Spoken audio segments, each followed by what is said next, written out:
Welcome back to another episode of Eve Business Insider. Today we're going to be talking about reactor farming as an investment profile option. Now this is basically bringing together some of the previous videos that we've done, and as well I'm going to release a video a little bit later this week on jump freighters, so definitely give the channel a subscribe if you're interested in that.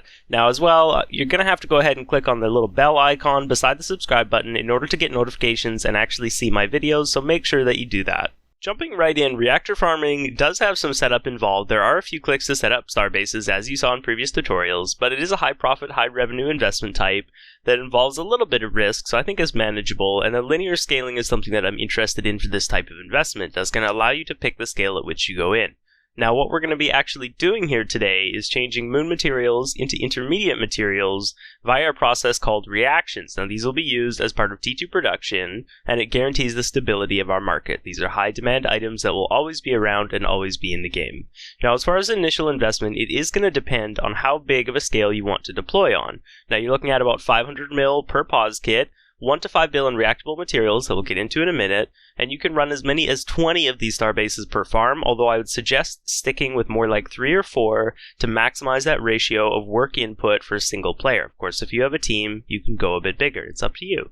The expected returns on this type of investment really varies quite greatly depending on the type of material that we're reacting. So if we want to go in for a low price, we're going to get less return in the end. That makes sense to us. But in the end, we're going to have an opportunity to earn up to 50% on our investment every month, which is huge.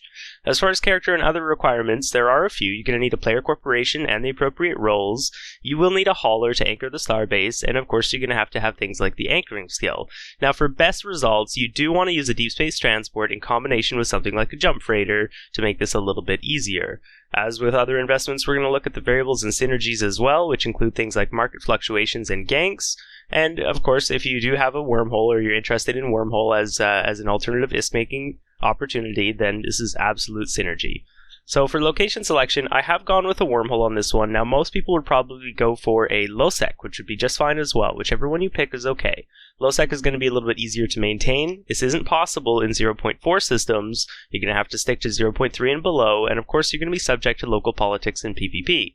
Now in wormhole space, it's a little bit harder to maintain, but as I said previously, there are some synergies with other wormhole activities, and it's less likely to be contested. So for me, the extra few clicks are absolutely worth it.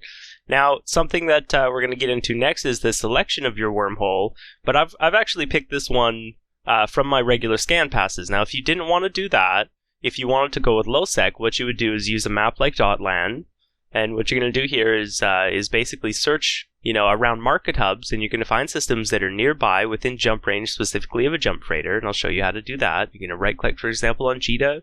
You're going to go to jump ranges, jump freighters, and all systems, and you're going to see a map of all of the systems that are in direct jump range of Cheetah. Now this is important, as I'll get into in my jump freighter video, but basically any of these systems are viable. Now what I would do is simply go through this list here, and I would pick out something that has low PvP activity, which is very easy to see on DOTLAN, and just go from there.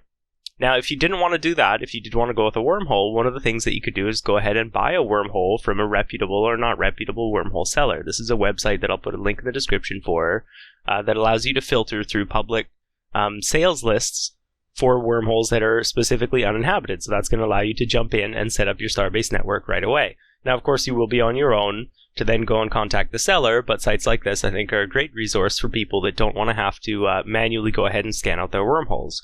As I said, I have done that for this wormhole, and I think saving a little bit of ISK where you can is absolutely a good thing to do, and if you're interested in that, make sure you check out my tutorial on scanning and hacking in order to see how you can do the same and basically identify a wormhole. Now of course you would want to make sure that no one else is living in there. Of course check every location and make sure that there are no more online Starbases, and a great way to do that as well, a helper tool that I will put another link in the description for, is going to allow you to do just that. It's going to parse through killboard data, and it's going to have a look and see if it figures anyone's living there, and in this case the wormhole that I found seems like it's uninhabited, so it's a great place to start off.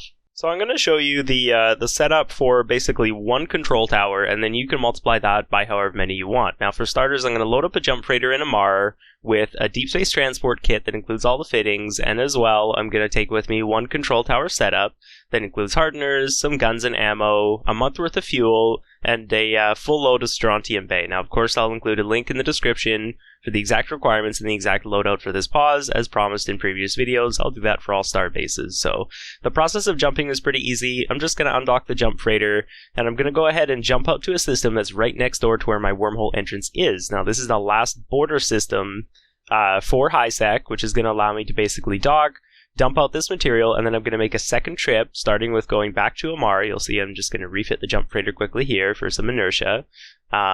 Of course, you should check out the jump freighter video. It is a great tool for something like this for bulk hauling, but I'm going to make this trip back to Amara, buy gates manually, and then I'm going to pick up the material that we're going to use for today, and I'm going to bring that out. Now, we're going to get into a minute how I've selected this material, but again, this is a huge part of what actually makes up the investment profile, is selecting which reactions you're going to do. So we have some more tools for you to look at today. And this is a tool that I think deserves a lot of credits by a guy named Fuzzy Steve, who I think was CSM in the past and really develops a whole bunch of good tools, so definitely check out his other stuff. But this here is the reaction profitability calculator that he has on his website, and I will put a link for that, and we're going to see for each reaction possibility. This also includes some other gases and advances and stuff like that.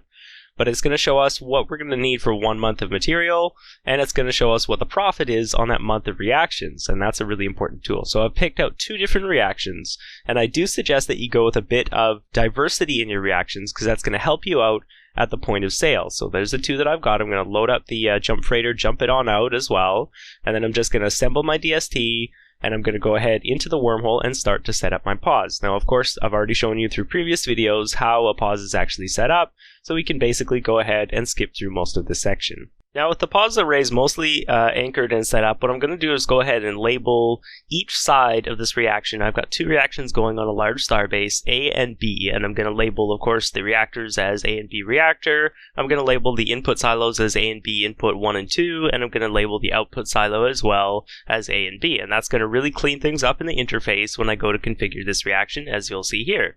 Now, this is in the manage screen, of course, under Processes Production, and this is the linking section of your Starbase management screen. So what I'm going to have to do is go into each of these input silos. You can see I've already done one side here, but we'll do the second side together. And I'm going to have to go to Moon Materials and select the actual Moon material for each of these input silos. You'll see here one side is going to be, I think, Promethium, and the other one is going to be cadmium for this reaction. And as I do that, it's going to open up the possibility for me to link these structures. So all I'm going to have to do from there is go ahead and drag from the right side of the silo onto the left side of the reactor, as you'll see in a minute. But the other thing this lets me do is fill up those silos with the appropriate type of material. As you can see here, I'm going to go ahead and fill those up. Now, I will as well have to set up the reactor itself for the type of reaction. I've just dropped the sort of keys into the reactor to do that, so very simple. But you see here I'm linking the structures, and I'm going to hit apply. It really doesn't hurt to hit apply a whole bunch of times on this screen. It is a little bit buggy. And then for the output silo, I'm going to have to change the intermediate materials and change that to the appropriate type for the output silo. And of course, link that from the right side of the reactor into the left side of that output silo. Now, all that remains to do is to go ahead and online each of these structures. And if I've done everything correctly, what I'm going to see on the reactor is online starting up, which indicates that the reaction is waiting for the next cycle to pull material from. Now, if everything's gone correctly and I've hit apply enough times and everything's sort of doing its job properly, which sometimes it doesn't, then all I have to do is basically wait for these 2 materials to be combined and produce an output. Now, this is going to happen once per hour, and every hour it's going to take 2 sets of 100 units of the basic materials, and it's going to turn those into 1 set of 200 of the advanced materials. And so that's going to give us the basis for any math that we wanted to do on how much hauling we'll have to get done.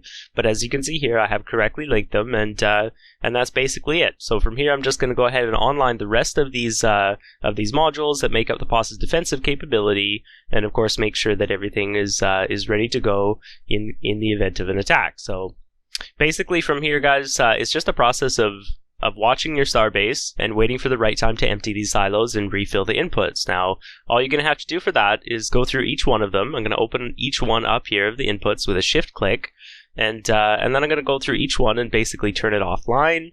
I'm going to take out the material or put new material in, depending on the type of silo, and then I'm going to make sure, of course, sometimes double checking to turn it back online. So you'll see here at the first input, I'm going to turn it offline. I'm going to click and drag the material for a basic material back in. It's going to fill the silo up, and then I'm going to put it back online. And the interface is just going to blink briefly to indicate that the module has come back online, and I'm going to do that for each one. So go ahead and offline this one. And some of you may think that it's a little bit redundant to have this pop up every time as a confirm window to make sure that that I do indeed want the module offline, but I actually think it's great. It's actually a good habit to get into, to just get used to that window, because there are some misclicks that can happen with Starbases, and it's just not a great dialog to suppress. You want to keep that put module offline dialog running. So I've gone through each of these input silos and I've just refilled them all with our material. I'd suggest doing this once every 4 days to a week or something like that. It is going to depend a little bit on the density of the material and which material you're using to determine how often you need to refill those input silos. Now for the outputs, I think it's more consistent, but same thing, every few days you're going to want to check this out.